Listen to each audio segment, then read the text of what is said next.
Welcome to the Wellness on Tap podcast with your host, Dr. Debs Eastwood. So today, thank you, and welcome to the lovely Kathryn Vere, who's travelled many miles to be here today, and is going to talk to us all about her passion. So welcome, my darling. Thank you. It's great to be here. I'm so delighted that you've made the journey.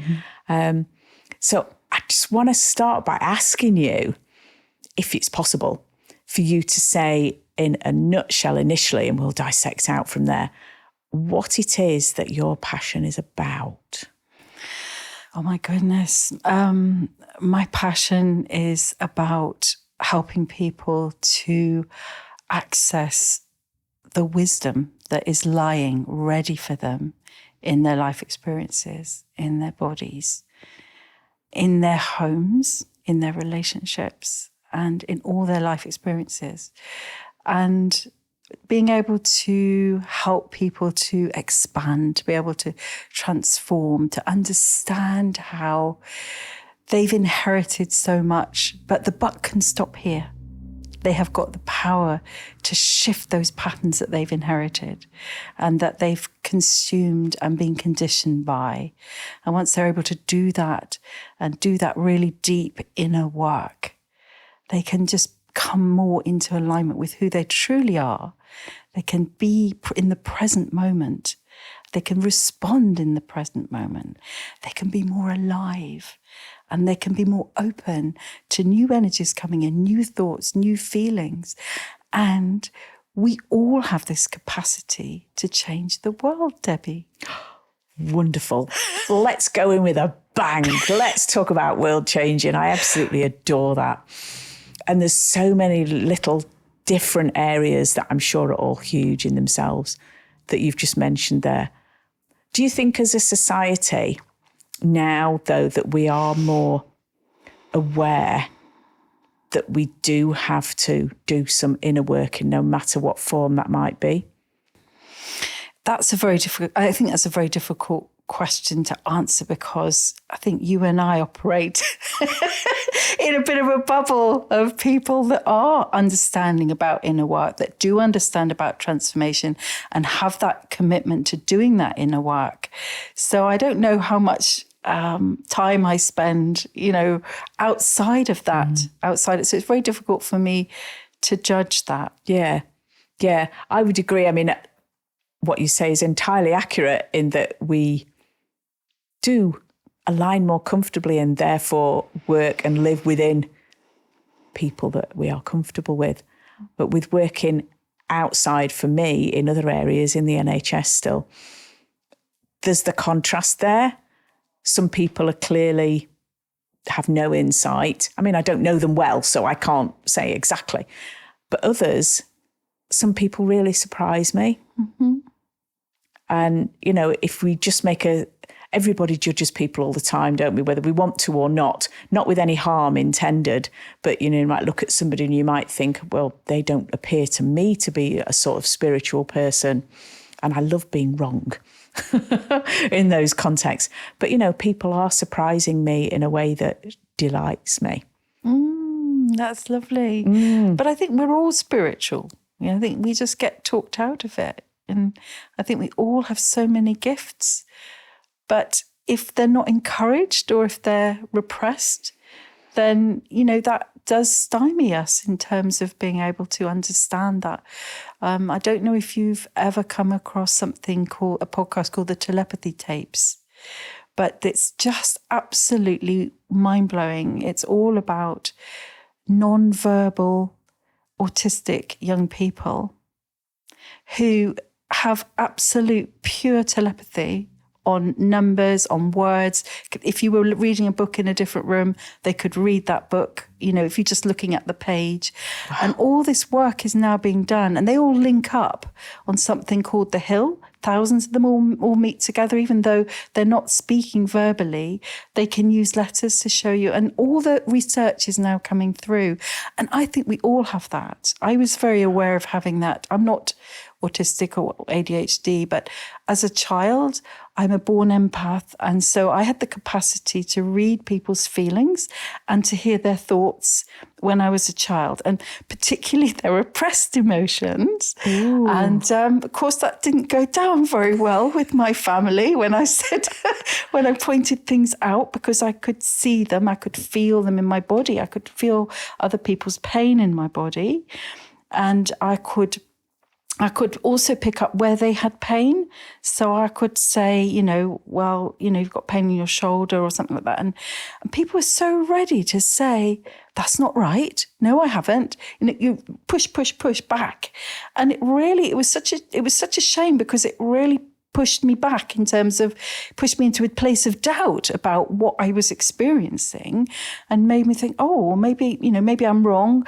And then became quieter and quieter. So I didn't sort of share so much about what I was experiencing. And so there was two things, really important things, that happened in my childhood. One was that my parents were both into healing, right? So I was born into that environment.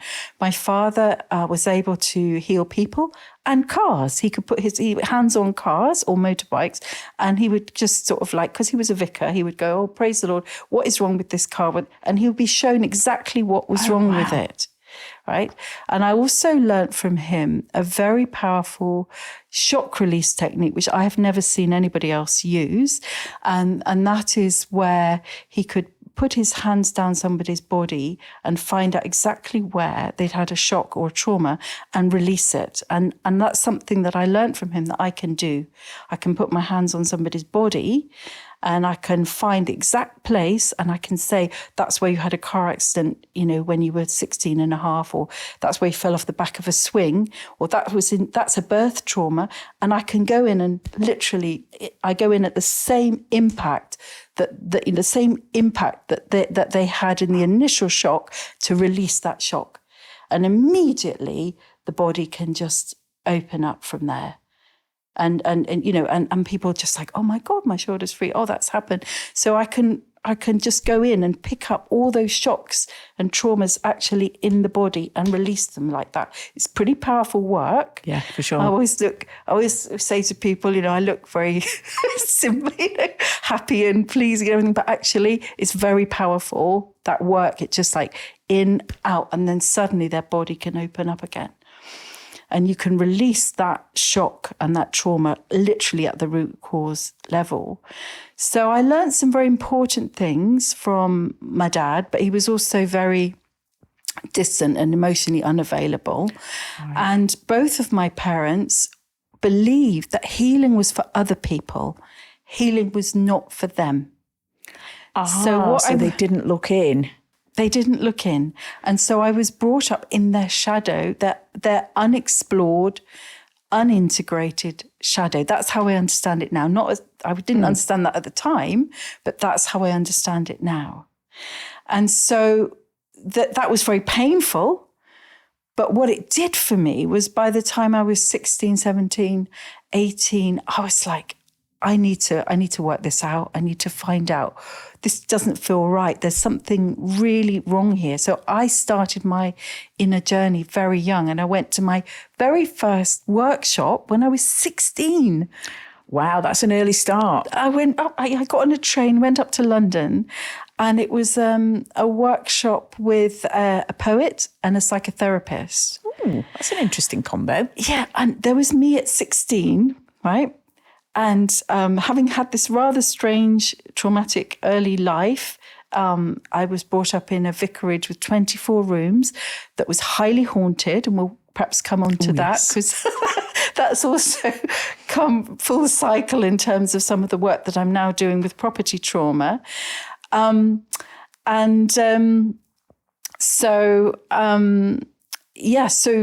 So I went to this workshop, and I was the youngest person there. Everyone else was their 40s and 50s. But what really struck me, and I think really changed my whole life, was the the check-in session at the beginning and actually listening to people being real about what they were feeling, about what they were going through, and being honest about feeling angry and feeling resentful and feeling sad. And I was just like, I remember just sitting there and looking at these people going around and like, oh my God, these people are actually being honest. And this was all the stuff that I knew was going on. I'd seen was happening in people around me, and what they were pushing away and what they weren't owning and they weren't being honest about. And these people were actually being honest. It was such a relief. It was like suddenly being born again. It was just like, people, there are people in the world who are okay about owning their shit, owning where they're struggling, owning, what they've done wrong, their mistakes and things like that. It was amazing, absolutely amazing. And it really, really opened everything up for me, because then I could start being honest about how I was feeling and what I was going through. And it was suddenly okay. There's people in the world who will accept that, who will let you be yourself and be true to yourself and express your pain and your struggles. And so from there, I went on and studied counselling and psychotherapy. It just sort of opened so much up for me, alternative religions and meditation, yoga. I did, loads and loads of stuff like that, and really started to understand my own shadow and integrate it, which is what the gift really, the true gift I got from my parents was understanding that in order to heal other people, I had to heal myself. And Slightly so that's ironic that they didn't heal themselves though as well. I think it's timing. I think they were in the Second World War, and all this understanding about the inner child and about inner work wasn't known. They're very outwardly focused, Yes. Yeah, I agree with that. And there's still healers now that will, and I often thought over the years, if energy healers understood psychology, had a foundation in psychology, and psychologists and counsellors understood about intentionality and working with energy, there's all these links that would be so much more effective. Yeah. So what do your folks think then about what it is that you're doing and how your journey progressed? I mean, did they see a change in you when you came back at 16 years of age? Oh gosh, I can't remember that far back. I think they were very busy. I mean, my dad was a vicar, so he had a big parish. He had a lot of people to be dealing with. Yeah. So I don't think he noticed very much about his family. And my mum, they were both kind of just busy and struggling. Yeah. I'm not sure how much they would have noticed. And how much I would have shared. I don't think I would have shared very much. But yeah, it was powerful, and it sort of opened me up. So I've now been on this inner journey of learning every single day from everything that happens. So what we're doing today, I will process. And before I came, I had, I opened myself to what this was going to be about and what I needed to talk about with you today. So I will go home on the train and I will be reviewing and reflecting and contemplating, everything, and learning because I learn from everything that happens to me. How wonderful. And thank you for that. I feel honoured that you're going to learn from this. That's fabulous. So there you were at 16, set you on a course to train psychotherapy, counselling. How did that then manifest itself a few years down the line when you got that training under your belt, so to speak? Well, it's very interesting because everything that I've done sort of like only went so far, and then it was like the vision got bigger. So I remember the day when I was in my psychotherapy training in the second year, and I went up it was in London, and I was driving up, and it was a beautiful day. The sun was shining and the snow was melting off the trees like crystals. I was so full of joy. I was so bursting with joy. And I got to the venue, and we were sitting there and we did the check-in, and everybody started saying, oh, I've got this problem with my mum. And then somebody else said, oh, this thing with my partner. And, the energy was getting lower and lower as it went round. And I was like so full of joy. I had this beautiful trip up, and I said this, and I owned it, and I said, I am so happy. I'm so full of joy. And I told them about the snow melting on the trees and my heart being full. And it went down like a lead balloon, Debbie, like a lead balloon. And I just, in that moment, I realized these people are not here to take people to joy. They're here to just regurgitate the same thing over and over and over again. I can't be part of this. No. If this work is not about taking people to something better, after all the work I'd done and all my own psychotherapeutic work that I'd done on myself, if it's not about taking people to joy, it's about being a blank sheet or something, I can't be part of this. So no. I didn't complete my training because it was like, this isn't me. I can't do this. I can't be part of this. So I had to go beyond that and find something that actually was in alignment with what you wanted and the way you felt. Yeah, and I've always worked with people my whole life. I've worked in the voluntary sector, setting up volunteer bureaus and working community development. And it was all, so it's all sort of people related. But when I set up the volunteer bureau, one of the biggest things I learned there, listening to people for 7 years, I was listening to people coming in and telling me their stories and why they wanted to do voluntary work and what they, and why all that. And it was all about what they wanted to give, what they wanted to give to everybody else. And I very quickly realized that there was an undercurrent here about what they could actually be getting out of it, what they wanted to get out of it. And I learned that, there's this idea that of altruism.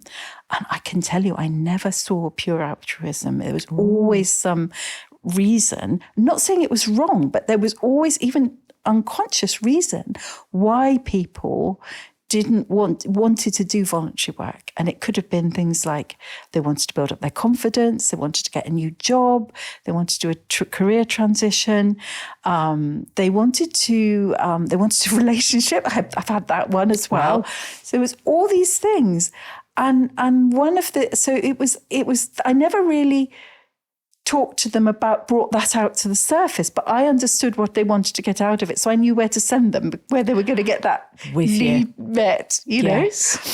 And spiritually, one of the most important things about that experience was that I realized that we are all the same. We are all the same, Debbie. So one person might be experiencing a dark night of the soul. Another person might be experiencing some terrible illness. Somebody else is struggling as a single mother. Somebody else has no money.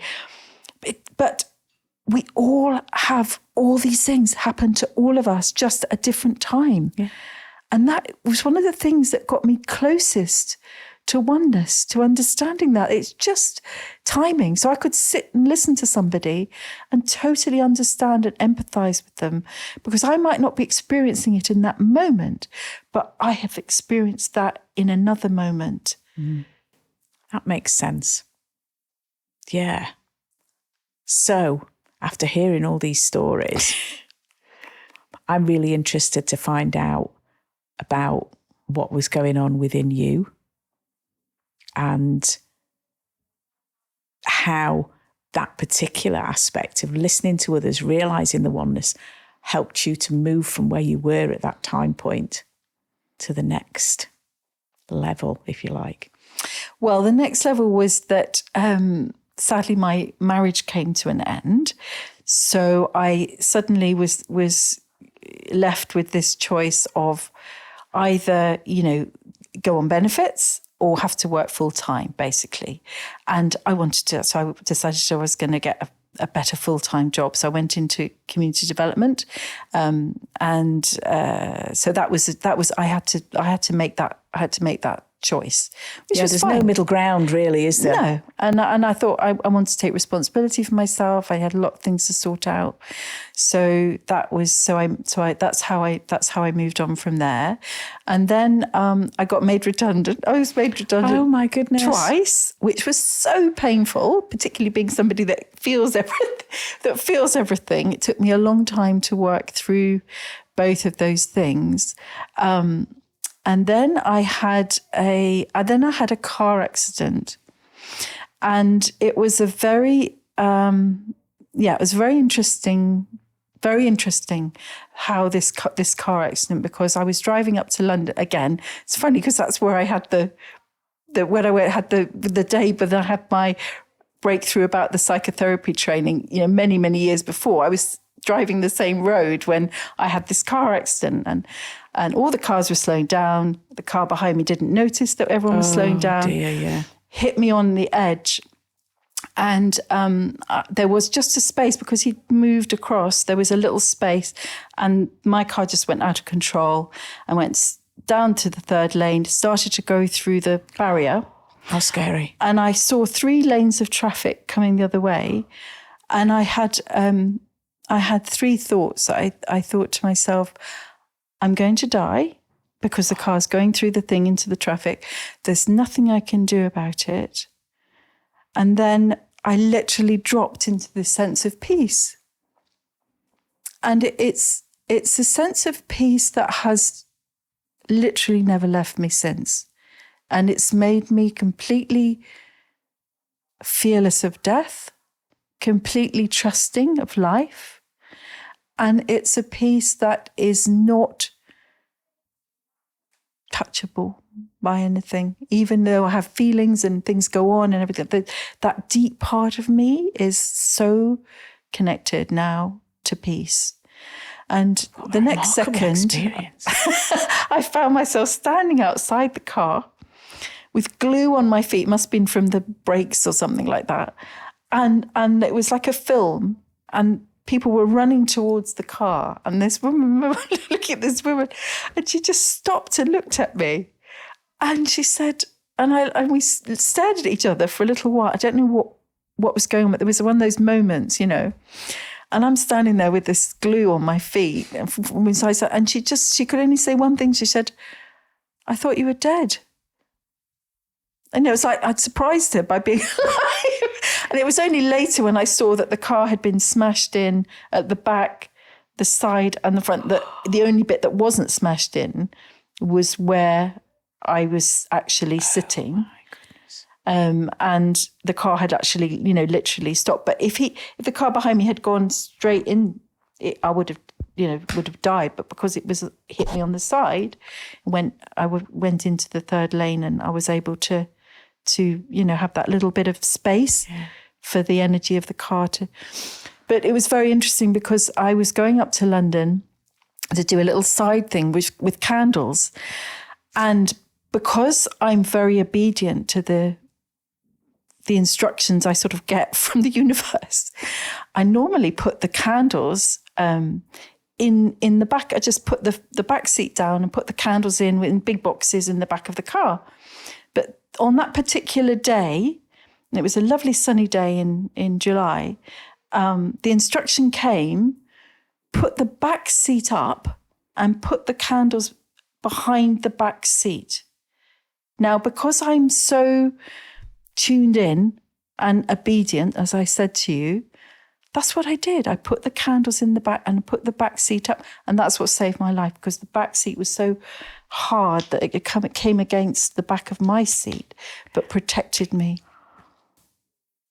So you clearly weren't meant to go then, were you? It was not your time. There is a purpose for you to fulfill. Yeah. Wow, that's quite a story. Yeah. I'm very glad you're still here. Thank you. I'm very, very glad. Me too. Gosh. Wow. So on that same road from London, have you driven it again since? Oh, yes. So I go up to London a lot. Okay. So yeah, that's okay, it. No more incidents. The M3. No. Not since then, no. But there was a payout from the accident about 5 years later, at a time when I was being made redundant from another job. And I literally went to the universe, as I left that job being told that, I was losing it. I drove home and I looked up and I saw a van, and on the side of the van, it said, "Believe in better." Ooh. So I thought, okay, I'll do that. I'll believe it better. I followed the signs. I said, well, right, now I am going to find out what I'm on this planet for. What am I meant to be doing? And the following year, I just got to this point, and this is such a powerful thing. I got to this place where I just started saying yes. I thought, right, I'm just going to start saying yes, whatever it is. And a friend of mine contacted me and she said, oh, Kathryn, will you come to this workshop? It was sort of a healing workshop. And I'd looked at this woman the year before and I dismissed it. I didn't like the look of her.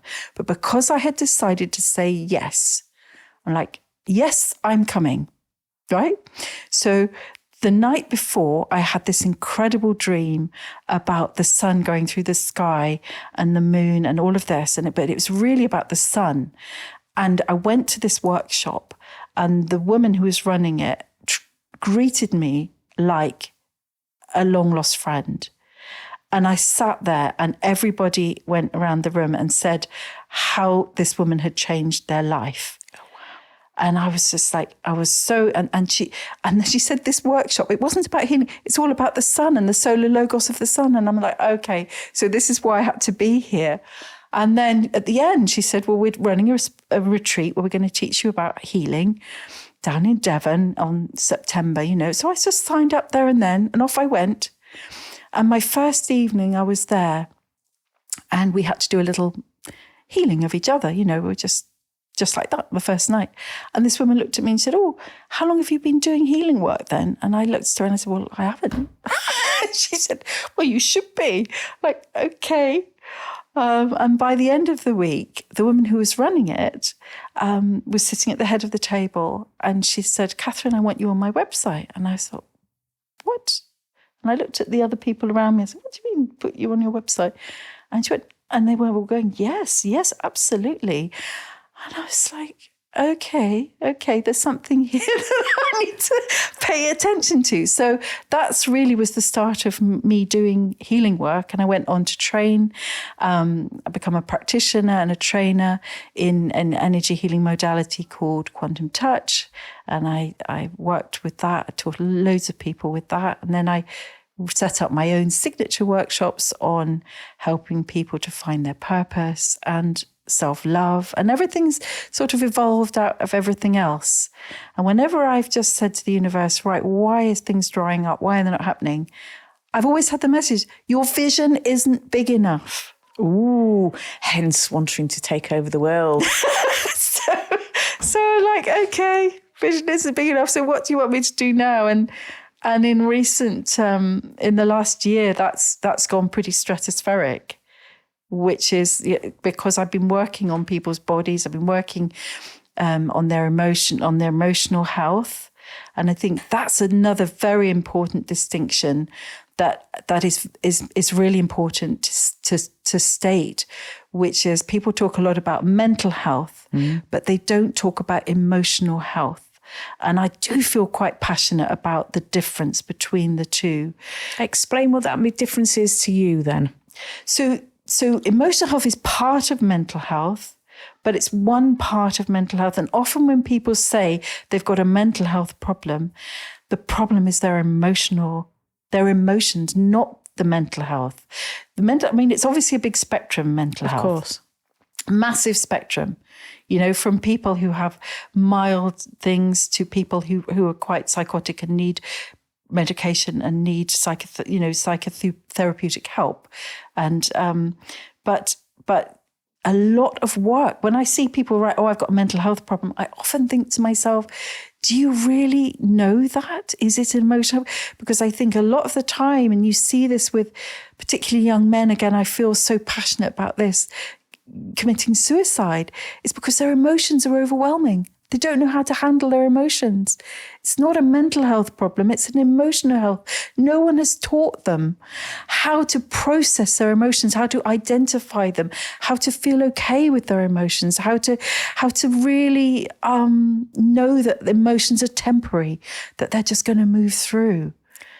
And if we were educating our young people to understand the power of emotions, that they are energy in motion, and underneath them is energy. They are energy in their root, right at their root cause, and you can bypass the painful bit to go right into the energy underneath it. But that's why I feel really strongly about it, and I have given talks about the difference between mental health and emotional health, because I think if it's an emotional health problem, it's empowering. If people know it's emotional health, there's so much you can do about it. Yeah. Whereas if they think it's a mental health problem, suddenly they farm it out to some sort of authority person. But who attaches a stigma.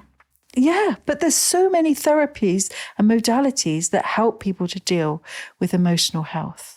Oh, the passion shone through there. That was marvellous. Yes. Yeah, I can see you were really fired up about it. I've forgotten the original question now of where we got to that. I was so interested, so taken up by what you were saying. Just like it's absolutely crucial. I think it should be taught in families, taught in schools.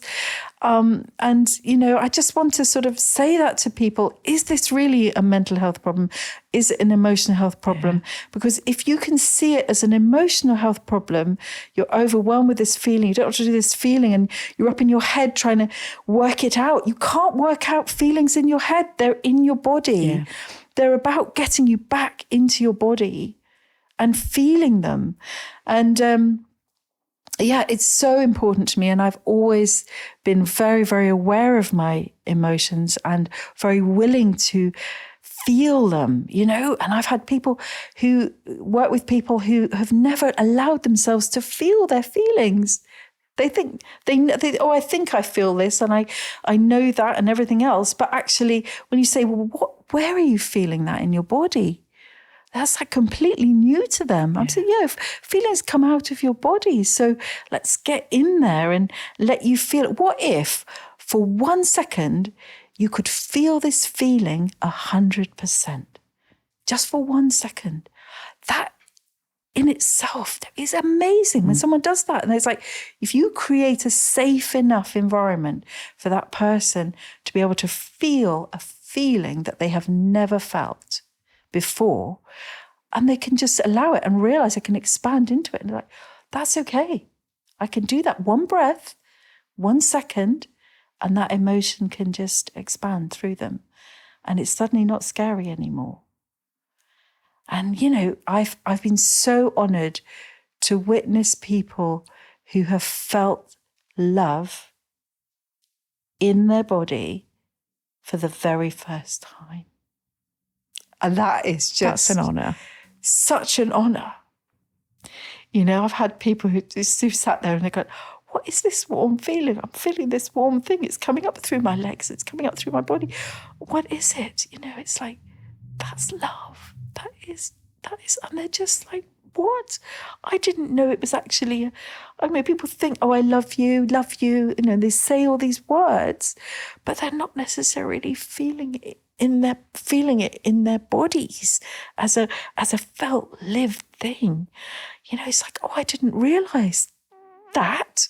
Didn't realize it was an actual bodily feeling. It's remarkable. It's a warmth. It's overwhelming. And, especially when it's in your heart and your heart starts, you get people out of their heads and into their bodies, into their hearts. It's just such a different thing, because all these stories that our heads tell us about our feelings, it reminds me of somebody who said to me once, oh, I think my shoulder, is feeling this and feeling that. And of course that's coming from the head. So I said, okay, well, let's just go into your shoulder. But how do I do that? Okay, well, we just get you, take a breath, switch your mind off. We're going to go into your body, into your shoulder. Right, go into your shoulder now. Put your full awareness in your shoulder. Right, put my full awareness in my shoulder. Now, what is going on there? What is your shoulder actually feeling? And suddenly her shoulder dropped. And she said, donkey. And it was just like, that was what her shoulder was feeling. It was like burdened like a donkey. Ooh. And there's so much wisdom being held in our bodies if we can get out of our heads enough to be able to feel what we are feeling in our bodies. And, the root cause of so much that we experience and so many problems that we experience is because we're not listening to our bodies, and we're dealing with the symptoms, and we don't know how to find those root causes. Now you're singing to my hymn book as well. Yes. That is just at the core of my belief. And, anybody that's listens to many of my podcasts will recognise the fact that I say the NHS has a place, very definitely. But overall, they're not finding root causes. They're putting sticking plasters over things. If it's an emergency situation, if I fall over and break my hip, yes, I'd like the NHS to mend it for me, please. Thank you. And I'll be very, very grateful. But for the pain afterwards or the trauma associated with what led to that break, I don't want the NHS to do anything for me, because that's not what my belief is. My belief is that there's something deeper going on than that. And I won't find that within the walls of the NHS. And that's why I love talking to people that work outside of that system and are very, I don't like to use the word complementary to it, but will run alongside that, or will do something completely abstract and different that's miles out of the way. But it's all about the same thing. It's all about health. Absolutely. And I've always felt that pain, I don't want to, in my healing work, I don't want to get rid of pain. I want people to experience what's within it. And so I take people into it, and I'm not about trying to get rid of it or tap it away or anything like that, because there is so much power in that. It's about us coming home to who we truly are. It's our possibility and potential to expand our energy field, expand our awareness, live more in our body, be more grounded, and access this wisdom that is in the pain.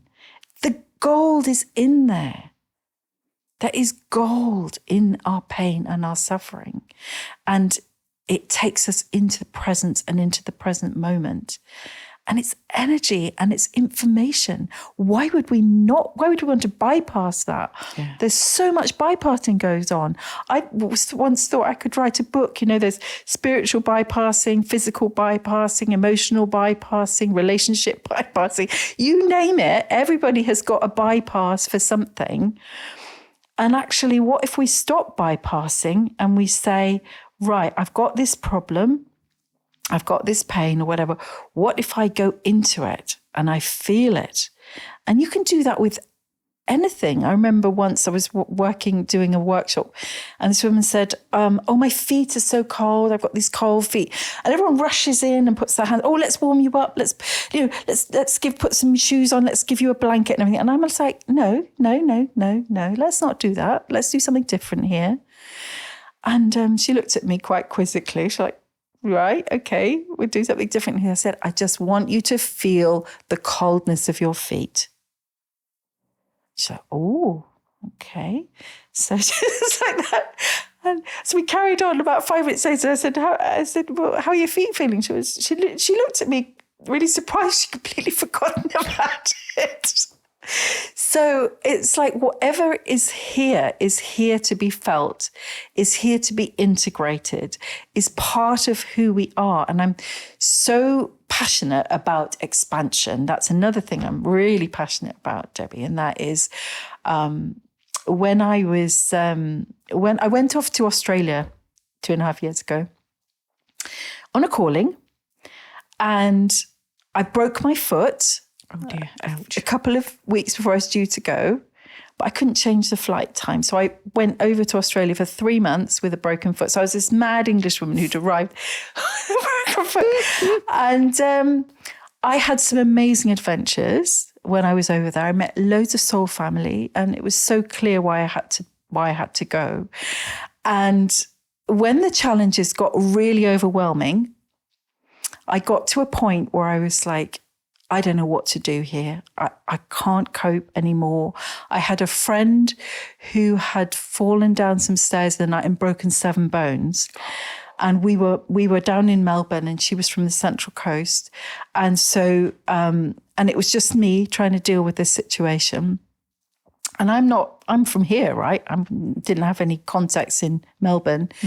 And the COVID thing was going on. So it was really tricky to get in and out of the hospital. And then she got moved through 3 different hospitals, and she was onto some trauma ward where people were screaming. People had been run over by trucks and things. And it was terrible. I mean, I've been on one of these trauma wards, but people were literally screaming. And I was sneaking in and out because I only meant to be there for an hour, and I was meant to have had all these jabs, which I hadn't had. So I was sneaking in and out and sitting in the corner so no one could see me to be with her. And anyway, it was all getting too much. And I looked at the universe and I said, how do I manage this? And I just got this message, just breathe and expand. Just breathe and expand into every challenge. So I just started to do that. It's just like when the next thing came, I just thought, right, breathe and expand and expand. And I was so looked after. I was taken in by this wonderful couple. And I have never, ever been so well looked after. This woman discovered I was gluten-free, and she went out and she bought up the whole shelf, like 5 loaves of bread and biscuits, all this kind of thing. And just so much. I was so loved and so looked after. But the important thing is, like, when you're in that situation where you don't know what to do and it's overwhelming, you just go, what do I do? What do I do here? And if you can just breathe and expand through that, through that challenge, you find your energy, feel there's more space. And that is almost like the purpose of the challenge is this is a time to expand, because the natural thing is to contract against life. But what if we turn that around and go, oh, I'm just going to expand. And then and then it's amazing the difference that can make. Incredible. I'd like to touch, if I may, on an aspect that you talked about earlier, the property side of things. Not as in buying properties and being a landlady, but what you actually do with properties. I'm not going to say any more because I'll just confuse the listeners. So please. Okay. So I have a very specific interest in property, and it's the emotional imprints and the trauma that has happened on land and property. So it's not the usual. I don't use sort of dowsing sticks and I'm not into geopathic stress and all that kind of thing. But it goes back to, as a child, I think I touched on earlier that I was brought up in this very haunted house. Indeed. So there were 5 spirits in the house, and there's the history of that was a previous occupant of the house had 5 daughters, and he never let them out to get married or anything like that. So there was all their frustration. So growing up, I was very familiar with these spirits. They would talk to me and I had conversations with them. They kept me awake at night. They'd walk up and down the stairs. They'd rattle the windows, even though when there wasn't wind. And they'd tell me all their stories. And to me, people have said to me, weren't you scared? And I just want to say I was never scared, because it was just my normal, it was my normal life. And talking to them was perfectly normal as well. But unfortunately, I didn't know how to help them. It was as relevant to me as talking to you now. It was that clear. The conversations were that clear. And then I went to going to school, and I remember kids at school going, oh, there's no such thing as ghosts. And then you see Ghostbusters and you see all, and that's all like regarding ghosts as evil. And to me, they were just souls who had unresolved issues. And they couldn't move on because they didn't know they died and they hadn't resolved what they were here for. So I had that gift. I realized that it was actually a gift, that I could go into a situation and I could pick up on what had gone on in that place in the past and also in the present. So if somebody had for example, there was one woman who I walked into her living room and I said, "Oh, your granddad's here, and did he have a heartbreak?"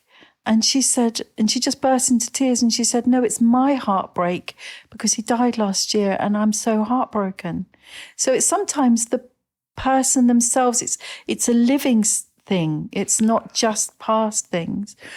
But I have the gift to be able to identify and diagnose where the trauma is coming from, whether it's coming from that person and their ancestors, or whether it's generational trauma, or whether it's something that's in the land or the property. And often there's all these different layers, and it's really, really fascinating. I feel like I'm a sort of investigative reporter because I work with people for 3 or 4 hours, and in that time, so many different layers come to light and it's so specific.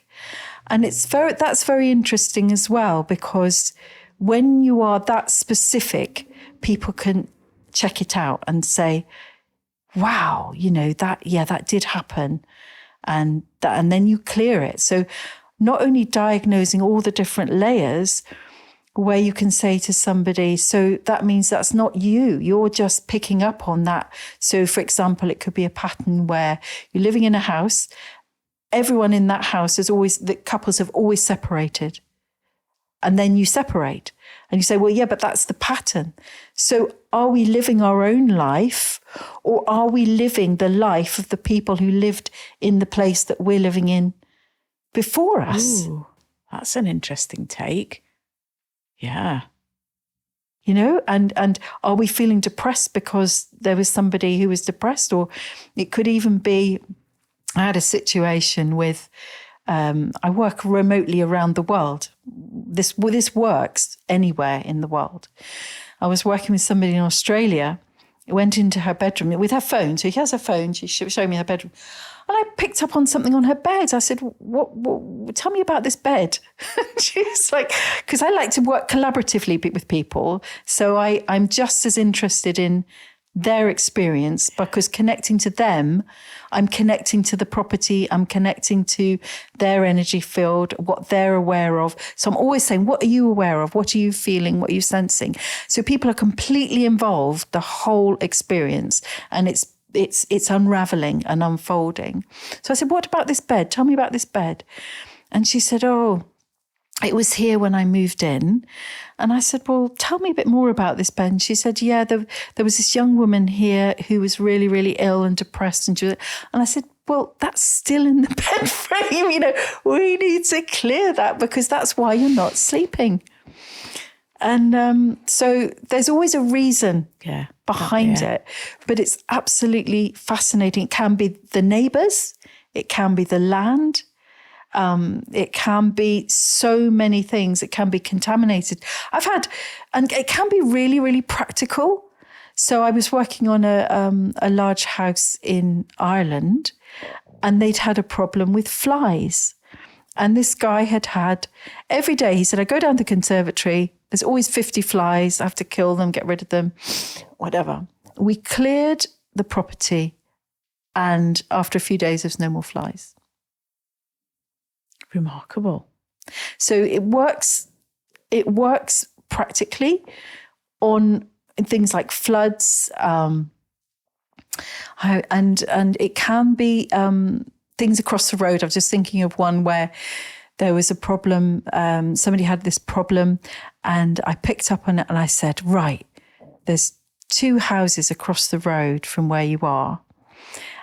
Tell me who lives there. And she said, well, there's this one man here and then there's this young man there. I said, tell me about that young man there. And she said, well, and I said, right, well, he's involved with the dark web. He's involved with pornography. And I told her all this stuff. And I said, it's being directed at you and it's coming across the road. This is what's affecting you. And she paused for a moment and she said, wow. She said, yeah, I used to do massage, and this guy came over, and I gave him several treatments a couple of years ago, I said, well, that's the connection that he's got with you. And now all of that is coming at you. And that's why you've got this problem with your house. So it's things like that. Yeah. And then they're corroborated. That's what's so fascinating. Suddenly the penny drops. It's like, oh, that's why. So it could be literally anything. But when you get to things like bomb sites and being able to clear bomb sites, in Southampton, Portsmouth, the Nazis dropped all these bombs in the Second World War, and the houses have been rebuilt. And a year ago, I dealt with a crescent in Southampton of 12 houses, 10 of which had been destroyed by one bomb. Ooh. And 2 hadn't. And my client was in one of the houses that hadn't been destroyed by the bomb. So we went round the crescent, and I was able to clear the energy of the shock of that bomb being dropped on the land. We went round and dealt with that. And the whole thing was fascinating. When we were doing the work, it's a tiny crescent entrance, and cars were coming in and out, driving, trying to knock us over. It was incredible what was going on. And then once we'd finished and we'd gone around, suddenly it was quiet and the birds started singing. We've got it on the video, and suddenly out of nowhere, all these birds, just burst into song once I started to bring in the positive energies into the crescent. And then I spoke to her, and she told me that she had this survivor guilt. She said she was like, had been the savior of all these other houses. She said, there's all these problems going on in this house, and that happened in that house, and that was in that house, and that was our. But in her house, she was like, well, I feel like the Mother Teresa of the crescent. And we went into that, and I said, yeah, because when the bomb dropped, everyone who was still alive gravitated. The alive one, and there was someone in spirit as well who'd come across who was causing problems in her living room. And it didn't matter the fact that she had her altar, she had her angels, she did all her saging and everything else, but this spirit was still there and still very unhappy and still causing problems. And unfortunately, this woman, her husband had got got cancer and had got very depressed and had died there. But when you see the layers of trauma and the impact that starts to have, but what was so interesting was that even 80 years later, there was all this turmoil and disruption going on for these other houses. But in her house, she just felt this terrible guilt, this sort of sense of, which was inherited because she was in the house that had survived. Yes. Yeah, survivor guilt. And so we released that. And since we've released that, her life has just taken off this year. And she's joined the networking group that we're in. She's set up a new business. And she's left the NHS, actually, interestingly enough. But, her life has just been unfolding in so many wonderful ways since then. And she doesn't feel trapped in a home anymore, and she had felt very suffocated and trapped. So it's just a few ideas about how this work can shift things. And how it evolved for me was because I was very aware of personal trauma and ancestral trauma, and I was able to diagnose and identify and release those for people. So if I can sit with somebody for like an hour and a half, I can just see one after another organically. Each trauma and pattern from the past comes up. Their body shows it to me, and then I can release it at the root cause level. So after that length of time, and I can tell them what it is. That from your father, that happened there. That's from when you were 2 in there. And now, you've got this thing, which is, lack of self-confidence, which comes from there. And people find it absolutely fascinating that I can go in and read all those different layers of trauma and patterning that are affecting them, and then release each one. So they're just like, suddenly their lives can open up because all the stuff that they've been burdened with.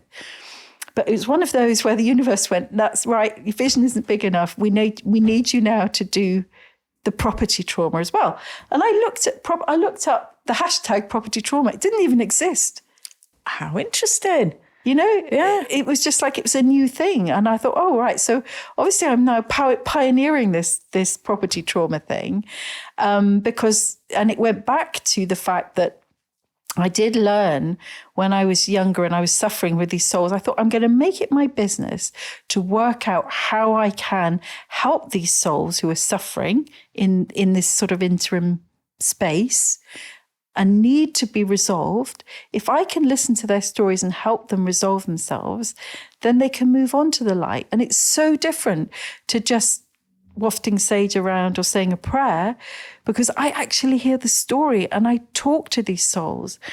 And I did an amazing piece of work on the Cocos Keeling Islands last year, where I went into a whole colonial house, which had a lot of guilt from the previous colonial owners of the house, but also the people who've been enslaved who were there. And talking to them and understanding why they were still stuck there and helping them say what they needed to say, resolve what they wanted to resolve, just like I would do with a living person. And then they were just able to go out over the sea off, on their own because they had been resolved. And I don't think that's widely understood, that spirits are stuck because they need their story to be heard and they need to be understood and they need to have this opportunity to make amends or to resolve whatever they need to resolve. And then they can happily go off. But again, I didn't realise that this was a special gift to be able to talk, because I could talk to people in spirit like I can talk to you, but I've only ever used it for a healing purpose. So property trauma opened up, but from my childhood, where I really wanted to be able to help these souls because they're suffering. Absolutely. And sometimes I just have to say to them, you're not living anymore. You don't have a body. And just a little story about one recent story was when I was working in this a neighbouring house, which is again an interesting story with a neighbouring house, and I tuned into it, and this guy in spirit wasn't wanting to move on, and I said, "Why do you want to move on?" And he told me, he said, because he'd pushed his mother down the stairs and his mother had died. And he said, I can't go on to heaven because I can't face my mother because of what I did to her. So I got the mother in spirit and we got them to talk together, and and she was fine. They resolved what they needed to resolve. And then I said to the woman, so tell me about what's the actual thing about the neighbour next door. And she said, oh, he's been trying to put in a new staircase for months, not been able to. And I'm just like, I think this stuff is just so off the wall. It's just like you could not make it up. No, you couldn't have predicted that. You couldn't make it up, Amazing. So perhaps he can now put a staircase in. Maybe he can. How wonderful. Wow. I love doing this. I learn so much when I talk to people about what they do, because I only had a tiny little glimpse into what it was that, you do before. So you're clearly going to carry on with this. There is more work to be done. Yeah. Have you got any particular projects in mind at the moment, or? I'm going to be, the gift is just opening up. If it is possible from here to be clearing islands, whole islands, then it's really serious work. And I want to be working more in war-torn countries. Absolutely, and helping with the people who are doing the work on the ground there, and also, being able to heal the land and helping people and teaching people how to heal their land, how to heal their properties, so that they can live in a space and be able to be their true selves and bring the earth back to what it should be. Because what we discovered when we were working on the Cocos Keeling Islands was that the islands originally were intended as a stopping point for travellers on the high seas to receive healing. But because of everything that happened, the English guy going over there, setting up himself up as king and bringing in all these people as slaves to work on the plantations over there, it had caused so much disruption. But when we worked underneath the land to heal the land then became healing land. And that's what's happened in so many sites I've worked on. It's helped other people broaden their vision from feeling like they wanted to set something up as a beautiful place or for guests and things like that. But what if you could also add in this element that everybody who comes in is going to feel that healing energy and is going to be uplifted, because this work is permanent, right? Once you do that and you set that energy, then everyone who comes in, and that's what the feedback I get from people, they're like, oh, suddenly all the guests are saying, this is an amazing healing place, going this land or this property or whatever. And that person hadn't necessarily had that vision that the place could be healing. Mm. That's amazing. We're looking for healing properties at the moment. I know where to come now. So I can check things out for people as well. Check properties out, and I want people to know that they can be shifted. The energies, it's all energy. Yeah, so true. Buildings are energy, and you can have a relationship with a building, and you can ask it to help you to be more productive, to be in your highest, greatest potential and purpose, fulfilling your purpose. And the more you relate to your building and you get it on side, it can start to champion you as a frequency. It will change, and you can also imprint on it as you talk to it. You want it to step up to support you. So there's an awful lot we can do with properties and with our environments. And I think we're only just on the edge of what that means. I feel like I've been sort of pioneering all sorts of interesting things in those sort of areas. The more people I work with, So I don't know where it's going to go next, but I certainly feel like I want to be using this gift in for the greatest possible good of the world and healing the earth. And healing people.